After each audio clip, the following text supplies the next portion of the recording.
20 years ago, I did a course at work. It was a diploma in personal and professional development. At the time, I wanted to improve my prospects in regards to promotion, but the actual course ended up doing me a lot of good because I was going for a few personal issues at the time. And one of the books that we read whilst doing the course was called Who Moved My Cheese? So whilst I've been doing this channel, the course and the book has sort of come back to me a lot recently, and it's something that I realise I've kind of lived by over the last 20 years, helping me with change, etc. Because we all go through lots of change, don't we?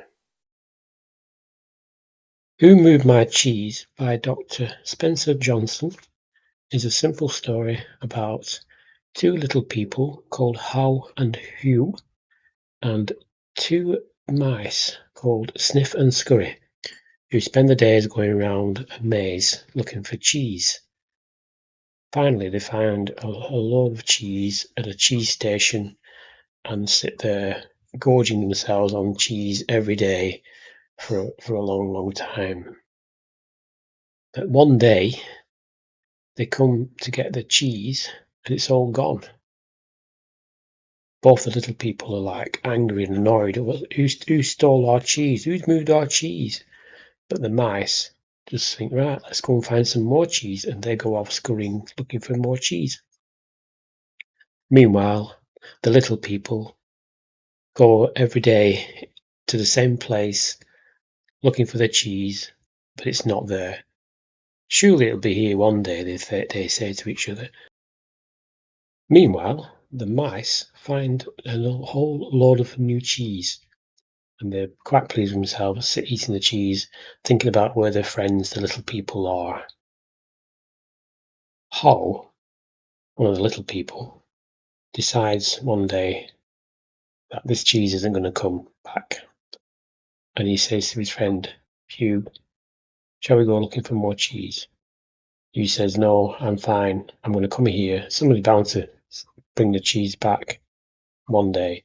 But Hal goes off on his own, even though he's really scared of going back in the maze all on his own again. He goes out in search of the cheese. Every day he goes through the maze, realizing that perhaps he should have had more hindsight, that the cheese was running out, and he was obviously learning lessons as he went along. Finally, he meets up with his two mice friends at the new set of cheese. So that's just a brief outline of the story. Obviously, if you read the book, it's more in depth. But the cheese obviously represents marriage, relationships, your job, and it's all about how to deal with change and how could well have saw these things ahead on hindsight.